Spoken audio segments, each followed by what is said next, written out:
El propósito por el que Dios nos salvó. Mira, si no hubiera un propósito en nuestra vida, lo más fácil sería que Dios nos salvara, ¿sí? Que Dios nos salvara, en un momento nos llevara a su presencia. Pues ¿qué caso tiene? Si su propósito en nuestras vidas fue únicamente salvarnos, que es lo que a veces tenemos la confusión. ¿Para qué me salvó Dios? ¿Para qué soy hijo de Dios? Soy hijo de Dios por creación, ¿no? Pero ahora soy hijo de Dios por adopción. ¿Para qué? ¿Cuál es el propósito? ¿Qué onda con eso? Yo quiero saber. A ver, déjenme estirar mis pies, que me gusta ponerme cómodo. Voy a estirar mis pies ya. ¿Cuál fue el propósito por el que Dios me salvó? ¿Con qué propósito? Entonces ahí vienen muchas cosas, ¿no? Lo primero que tendemos a pensar es que Dios nos salvó para que abramos un grupo, una iglesia, tengamos un púlpito, nos pongamos a predicar, a hacer campañas, a recoger diezmos y ofrendas para su reino. O sea, parece que muchas personas interpretan que el propósito de que Dios nos salvara fue ese. Y que lo único que yo puedo hacer para el reino de Dios es predicar. Ahora, sinceramente, Dios no nos necesita para salvar a las personas como que solo con nosotros lo puede hacer. Él puede manifestarse a las personas de una manera poderosa, salvar, pero Él quiere reunir su reino, quiere que nosotros estemos dispuestos a servir. Y bueno, cuando entendemos que no nos salvó solamente para llevarnos al cielo y que hay algo más grande y poderoso que podemos hacer en nuestras vidas, cuando entendemos eso, podemos entender que tal vez Dios te creó para algo mucho más allá, mucho más distinto que predicar, que tener un púlpito. Tal vez Dios a ti te llamó para hacer otra cosa. Tal vez Dios a ti, brother, te llamó para ser punta de lanza en temas de tecnología. Tal vez a ti Dios te llamó para ser punta de lanza en filosofía. Tal vez Dios a ti te llamó para ser punta de lanza en la medicina, ¿sale? Y tal vez a ti Dios te llamó para hacer otra cosa. Ahora, ¿dónde encuentro la referencia más grande, no? Señor, en tu nombre predicamos, hicimos campañas, establecimos iglesias, profetizamos, en tu nombre hicimos, fue en su nombre. ¿Tú crees que es malo? ¿Es malo predicar? ¿Es malo profetizar? ¿Es malo echar fuera demonios? ¿Es malo sanar enfermos? ¿Eso es malo? Hacer esas cosas, ¿será malo? No, pregúntense ustedes. ¿Será malo profetizar? ¿Será malo echar fuera demonios? ¿Será malo sanar enfermos? No, exacto, no es malo. ¿Cuál es la respuesta del Señor? Les dice: apártense de mí, hacedores de maldad, porque no les conozco. Y entonces muchos me decían: oye, pero es porque eran orgullosos. No, eres porque, no sé, y empiezas a inventar una teología basada en lo bueno que crees que podemos ser o malo que podemos ser.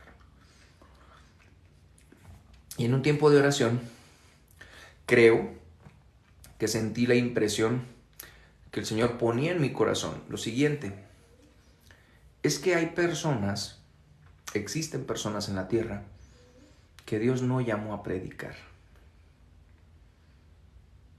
desde un púlpito. O sea, eso no significa que no hables de Dios a otros. O sea, eso no significa que compartas tu testimonio con otros. Eso no tiene nada que ver. A lo que me refiero es que hay personas a las que Dios no las llamó a echar fuera demonios como ministerio. No los llamó a profetizar como ministerio. Ahora, ¿tú lo quieres hacer?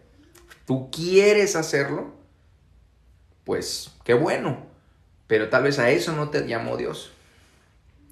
Tal vez hay un momento de nuestras vidas en el que estamos sentados en la plaza esperando que nos llame, y dice la Escritura que llamó a los de la primera hora, llamó a los del mediodía, y cuando fue en la tarde todavía estaban ahí sentados. Les dijo: ¿qué hacen aquí, holgazanes? Váyanse a trabajar, pero faltan 3 horas para que se acabe el día. No importa, vayan a trabajar. Pero es que ya tengo 50, es que ya tengo 70, es que ya estoy en Mesul. Ve a trabajar, pero en lo que yo te llame, en lo que Dios te llame. Y entonces el pago fue: muchos primeros serán últimos, y muchos últimos serán primeros. Bueno, perfecto. Ahora, suena injusto sin que Dios me llamara. Ahí está el problema de muchos, que nada más porque podemos conocer de la Biblia, podemos tener el buen deseo. Mis padres son misioneros, 36 años trabajando en las misiones. Y entonces yo pensaba que el simple hecho de hacer cosas para Dios, para su reino, era lo que Dios nos había llamado a hacer, y no es cierto. Hay un propósito de Dios para tu vida específico. Y tal vez no signifique estar detrás de un púlpito. Y tal vez no signifique irte a las misiones. O tal vez no signifique crear alguna organización. Qué bueno que tuvieses el dinero para dar a los pobres. Qué bueno que pudieras dar tu cuerpo para ser quemado. Qué bueno que todo lo pudieras hacer. Pero si Dios no te llamó, Dios es amor. Pero si no tengo amor, no sirve de nada. Si no tengo a Dios, si no tengo quién es el amor, si no tengo a Dios, o sea, si Dios no me ha llamado, aunque haga cosas buenísimas, puede suceder que un día yo saque una lista. Mira todo lo que hice, mira todo lo que logré, mira todo lo que... Eso es lo que estaba pasando, y esa es la referencia de Mateo, cuando les dice: no les conozco, hacedores de maldad. Hicieron lo que ustedes quisieron.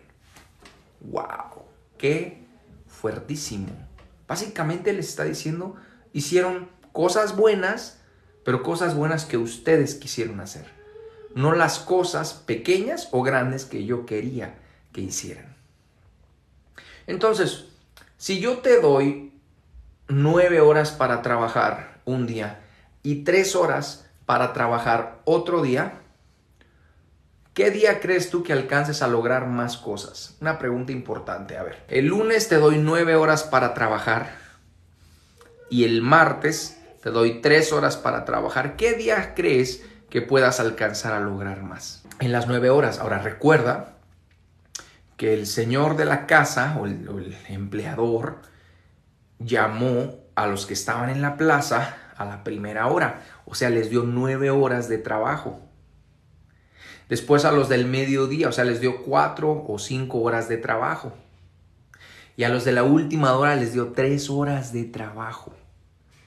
Y les pagó igual, empezando con los que iniciaron a las 3 horas. Y nosotros estamos estresados para que Dios nos use y Dios haga algo con nosotros. Alguien dijo hace rato: la oración, sí, la búsqueda de Dios, pero personal. Saber que no estoy haciendo nada, pero estoy dispuesto. ¡Wow! ¡Wow! No estoy haciendo nada, pero estoy listo. Cuando me llames, porque en el momento que me llames, Señor, si me llamas por 3 horas, o por 6 horas, o por 9 horas, yo estoy dispuesto, porque sé que tú, cuando tú me llames, Señor, aunque sea 1 hora, tú me vas a pagar lo justo, lo que tú sabes que es justo. Porque ellos pensaban que era injusto. Oye, ¿por qué les pagaste lo mismo a los que iniciaron 3 horas? Es que no les pagué porque iniciaron 3 horas. Les pagué porque hicieron lo que les dije que hicieran cuando se los dije que lo hicieran. Esa es la diferencia. Y entonces alguien te va a envidiar y alguien va a decir, ¿y por qué tú, Adriday? ¿Y por qué a él sí? ¿Por qué? Porque tú estás, mira, ahorita calladito y esperando el turno. Pero como alguien dijo, orando, conectado a Dios y esperando el turno. Entonces vuelvo a hacer la pregunta. ¿En cuánto tiempo puedes hacer más? ¿En 9 horas o en 3 horas? ¿En 3 o en 6 o en 1? Si quién te llamó. Ahí está. La pregunta no es el tiempo humano. La pregunta es quién te llamó. Si te llamó el hombre, 1000 años no son suficientes.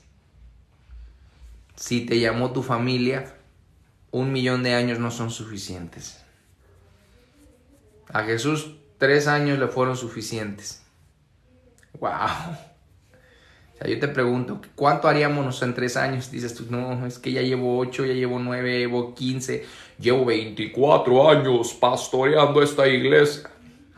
60 años casado y 55 Está bien, si los llamó Dios, perfecto. Exacto, quien te llamó es lo que importa. Vamos a ver una referencia. David, el pastorcito, estaba a punto de enfrentarse al gigante Goliat, ¿no? Y la escritura dice que fue al arroyo. ¿Y cuántas piedras tomó del arroyo? 5 piedritas lisas. La pregunta, ¿cuántas piedras necesitó el pastorcito para tumbar a un gigante? ¿Cuántas? Una y la mano de Dios, ¿no? O el tiempo que el pastorcito había pasado en la presencia de Dios y entrenando y practicando. Porque si luego leemos en la escritura, encontramos que en el ejército de David había divisiones entrenadas únicamente a la onda. Ojo, que hay muchas cosas que podemos usar para malinterpretar la fe, exacto, la fe en el Señor y la destreza humana. Ojo, por eso era necesario que fuese con una piedra y no con un espadachín con su armadura rebosante, porque si no, nadie le iba a creer que Dios estaba con él. Ahora, acá hay un tema. Sí había en el ejército de David personas que usaban la onda con ambas manos. Dice la Biblia que había personas que con ambas manos lanzaban piedras. O sea, yo sí creo que David tenía destreza. Yo sí creo que tenía destreza para usar la onda. Sí lo creo. Porque la Biblia dice que había honderos y eran buenísimos, profesionales, ambas manos y zurdos y diestros. Y sí creo que había destreza, pero lo más grande que tenía David era la convicción de quién estaba con él. Ahora, la destreza de David no surgió por un toque espiritual.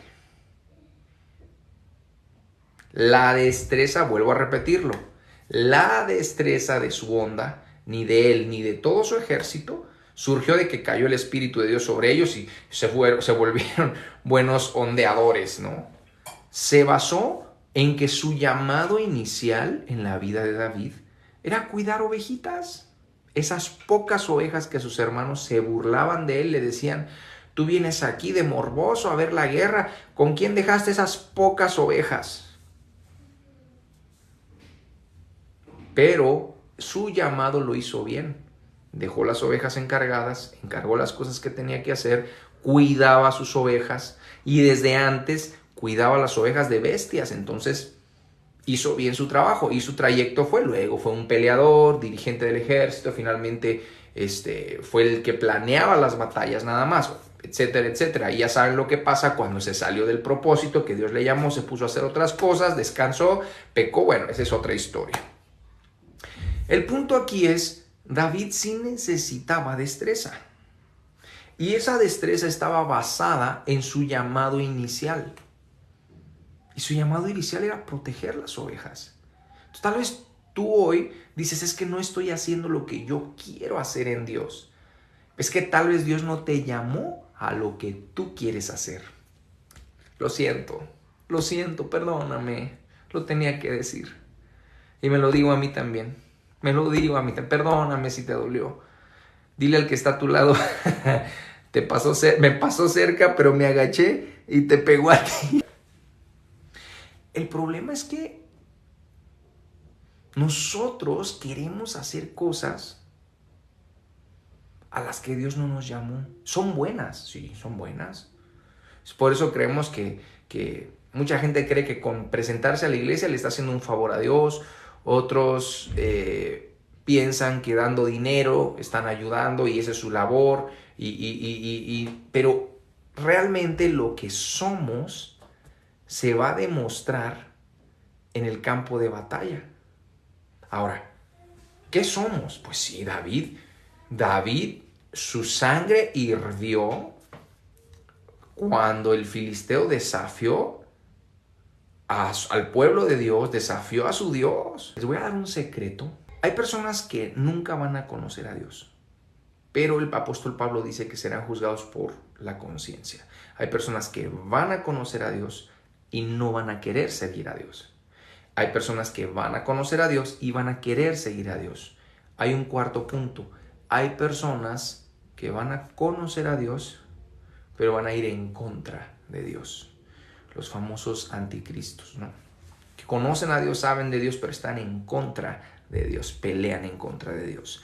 Típico de una torre de Babel, que en la punta de la torre erigían una imagen con una lanza al cielo y una inscripción que decía: tú no eres el único que puedes estar en el cielo. Esto está en los escritos de ética rabínica judía, pasado de boca en boca a los hijos. Leí un libro, solo está en inglés, te lo recomiendo, Ética Rabínica Judía, búscalo si lo encuentras, te felicito. Y dice que ellos pusieron en la torre de Babel, o sea, Dios no estaba peleado con que construyeran.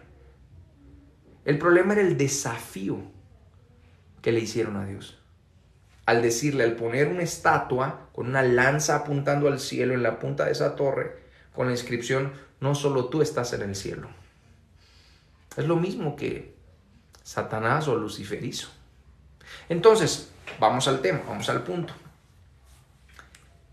Cuando algo se pronuncia directamente en contra de Dios, es el momento que esa persona o ese ser marcó su sentencia. Por favor, este es un secreto. El enemigo no quiere que lo sepas.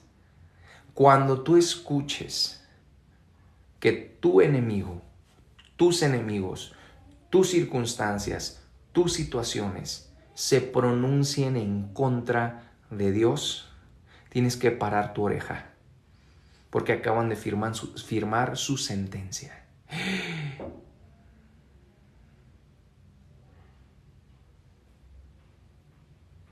Ojo, pongan mucha atención. El Davidcito escuchó a un gigante blasfemar en contra de su Dios. Y esto que te estoy diciendo te va a servir el resto de tu vida. Escucha bien. La próxima vez que tú escuches que alguien se burle o se ponga en contra de Dios, esa persona o ese ser firmó su sentencia. La torre de Babel, Lucifer, Adán y Eva, todos los seres que han permitido que su vida, aunque conocían a Dios, se pusieron en contra de Él. Adán y Eva serían como Dios. ¿Y qué fregados querían ellos ser como Dios? Si Dios ya les había dado todo.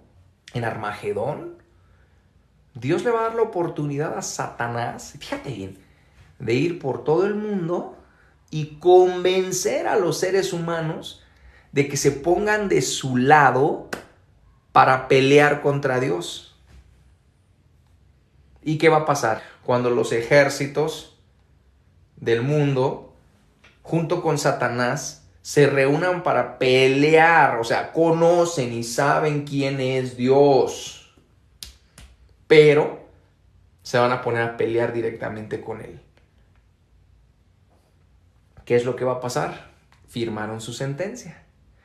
Entonces verás al Hijo de Dios descender de las nubes y con fuego de su boca, porque en el momento que alguien se pronuncie, si alguna vez has escuchado a algún líder político, algún líder mundial pronunciarse en contra de Dios, firmó su sentencia.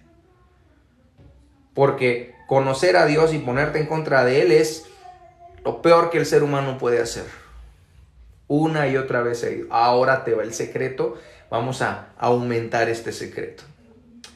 El joven pastorcito David escuchó que el gigante Goliat, ojo por lo que les voy a decir, que esto está potentísimo. Entonces, el pastorcito escucha que un gigante blasfema en contra de su Dios. Era lo único que el joven David necesitaba para estar seguro que tenía garantizada la victoria. No sé si eso te cayó el 20. No sé si te cayó el 20. No sé si te cayó el 20. Cosas que mueven el poder de Dios. Entonces, ¿dónde más vemos una situación similar? Entonces, recuerden esos 3 jovencitos que estaban a punto de meter al horno de fuego. Al horno de fuego. Ojo, en el horno de fuego.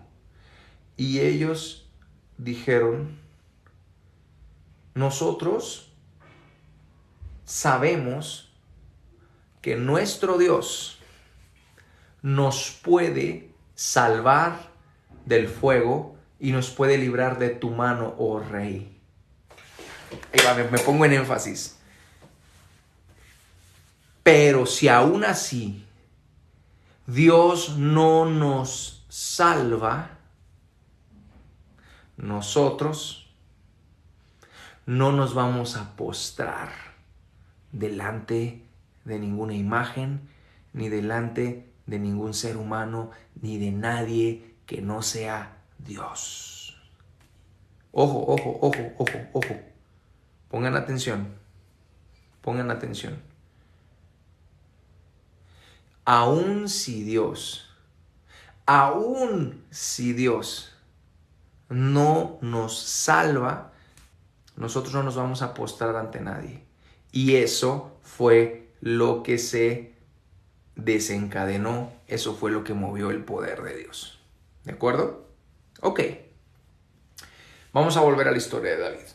Entonces el rey David escucha que el gigante blasfema en contra de Dios, prende el switch y dice, ya está frío, porque ahora no se metió nada más conmigo, se metió con mi Dios, con los escuadrones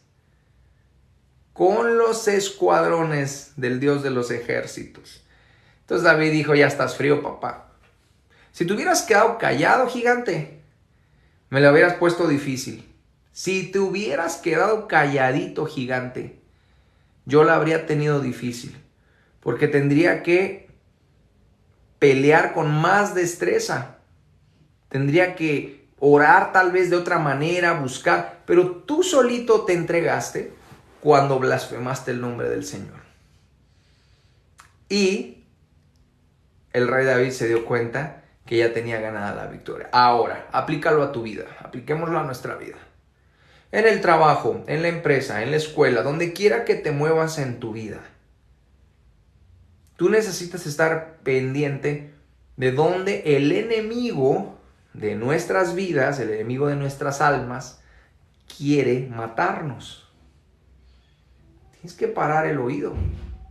Tienes que escuchar la voz de Dios y la voz del enemigo en el ambiente en donde estás, para que puedas identificar. La Biblia dice que el diablo es el padre de mentira, es un mentiroso.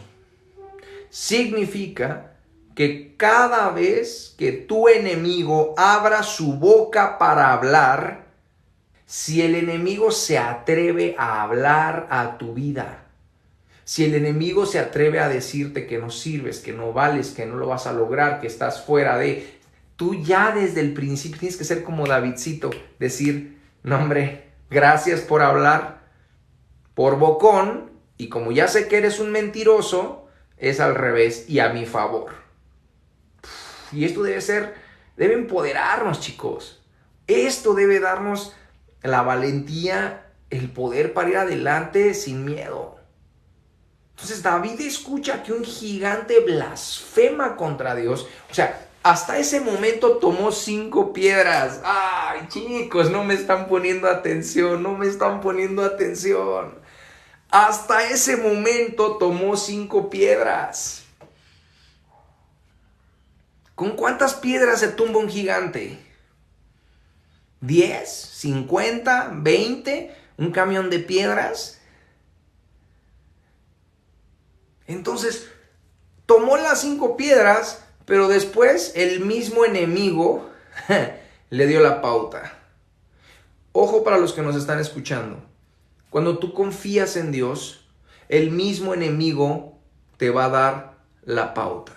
El mismo enemigo te va a decir en dónde es donde lo vas a derrotar. Siempre que el enemigo abra su boca, y quiero que pongas atención a lo siguiente, en donde te muevas, la escuela, el trabajo, tu empresa, de viaje, de visita, en cualquier lugar donde te muevas. Si alguien o algo atenta contra ti, te quieren quitar tu trabajo, te quieren dañar tu integridad, te quieren lastimar, abre tu oído. Prepara tus 5 piedras, pero abre el oído. Porque si se atreven, que el enemigo es boconcísimo. Porque cuando escuches que el enemigo abra su boca, te va a dar la victoria. Él, por mentiroso, te va a dar la victoria.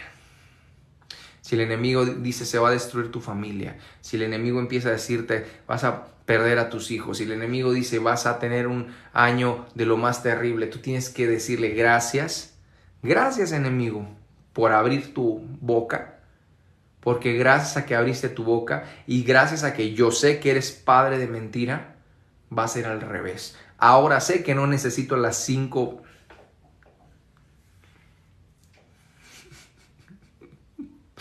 Ahora sé que no necesito las 5 piedras. Solo una. Abre tus oídos y estate pendiente. Regresemos al tema. Entonces, 5 piedras, y esas piedras hacen un ejemplo de ti y de mí. No usó las 5, pero estaban dispuestas. Estaban listas, lisas y listas para usarse. Dios no te va a premiar por hacer mucho. Dios me va a premiar por hacer lo que Él me diga cuando Él me lo diga. Listo, ya, terminé. Acabé. Acabé. Entonces, para que no te estreses, porque yo tengo la sensación de que muchos de los que creemos en Dios, que estamos aquí conectados en esta hora, confiésense conmigo de una vez, díganme, ¿se han desesperado o no porque no están haciendo algo que les gustaría hacer, que sienten que deberían hacer? Ven a otros hacer, ven que Dios se mueve y respalda a otros. No sé si hay alguien acá que diga, híjole, yo he querido que Dios me use, que Dios mueva su mano conmigo. A ver, y esto que te digo hoy es para ayudarte con tu paz, para que estés tranquila, para que estés tranquilo. Esto es lo que te va a servir. Esos hombres estaban en la plaza desde la mañana hasta en la noche. Y el empleador le llamó a un grupito en la mañana, a otro grupito en la tarde y a otro grupito en la noche. y a todos les pagó lo mismo y empezó con los últimos. Y tú y yo desesperados por hacer algo. Recomendación de hoy: mantén tu corazón sano. No permitas que nada te ofenda, que sea inofendible tu corazón sano y tu mente, tus oídos abiertos, para que cuando Dios te llame, hagas eso para lo que Dios te llamó. Solo eso.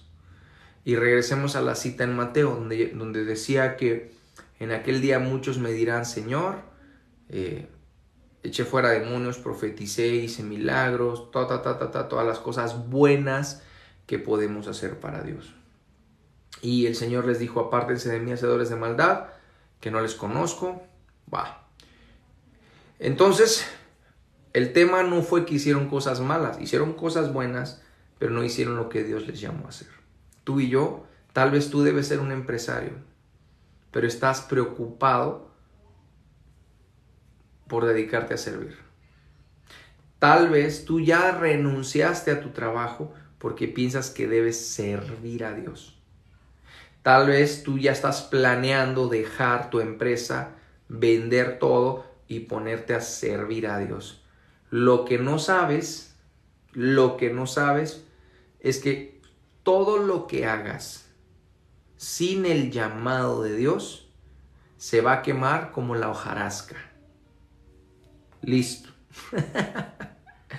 Todo cimiento de hojarasca se va a quemar. Pero si tu cimiento es que Dios te llamó y te dice: ¿sabes qué? Solo quiero que hagas esto. Tan sencillo, tan pequeño, pero solo esto. Podría ser lo pequeño más grande y en menos tiempo que jamás hayas hecho en toda tu vida. Lo pequeño más grande y en poco tiempo. Cerremos esta tarde agradeciéndoles por haberme acompañado en esta hora. Voy a intentar todos los domingos estar con ustedes en las tardes, noches, ¿sale? Y ya este mes, a mañana, entro en un ayuno de 40 días. 40 días.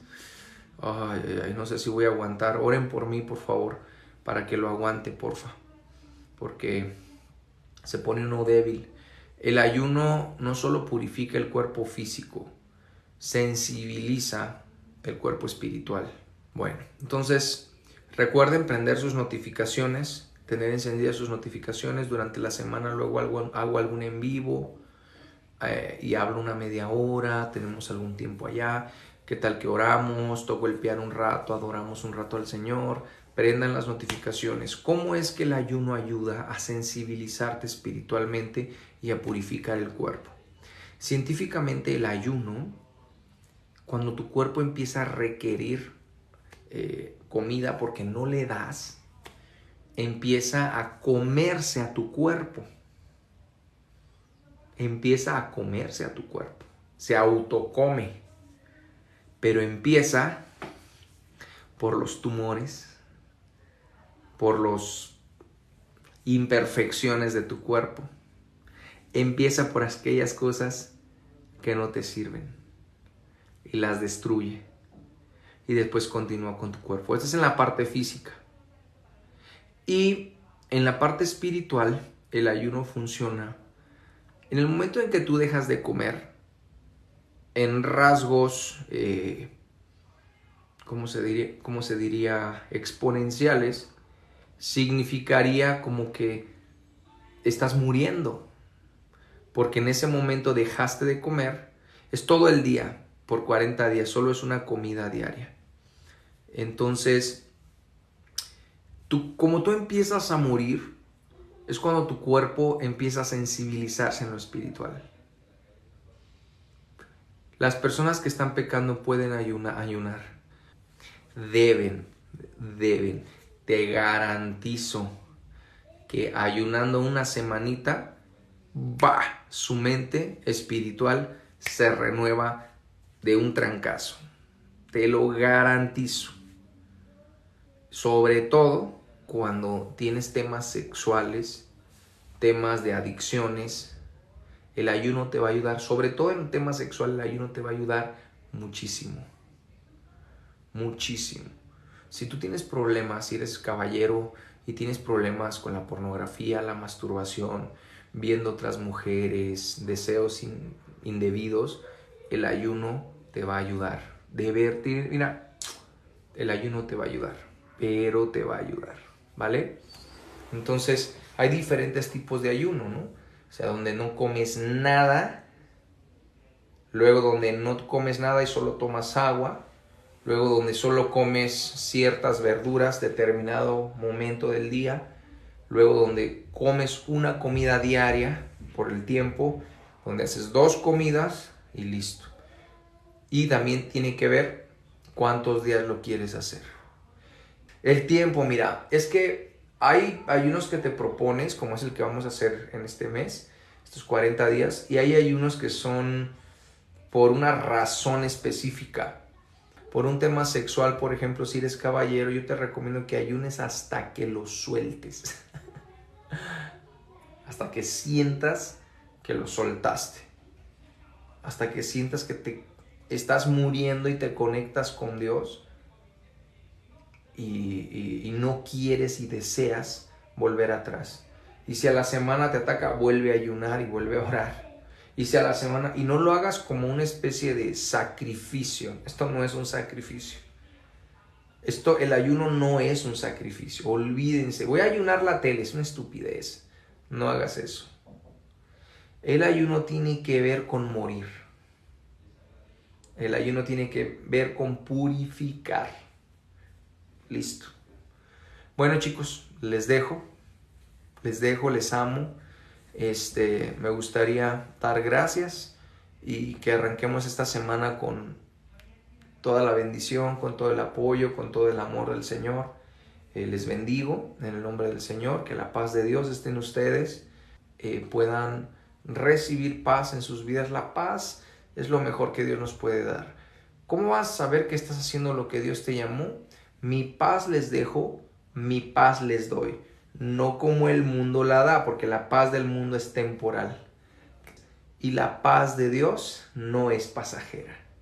Cuando estás haciendo algo y la paz de Dios te invade, estás en el lugar correcto. ¡Wow! Ya te di 2 secretos el día de hoy. Prendan las notificaciones y cuando empiece en vivo estaremos platicando. Un abrazo. Les amo, nos vemos el siguiente domingo. Grandemente un abrazo, feliz inicio de semana con todo y feliz año los que no les había dado su feliz año. Un abrazo, Dios les bendiga mucho. Nos vemos.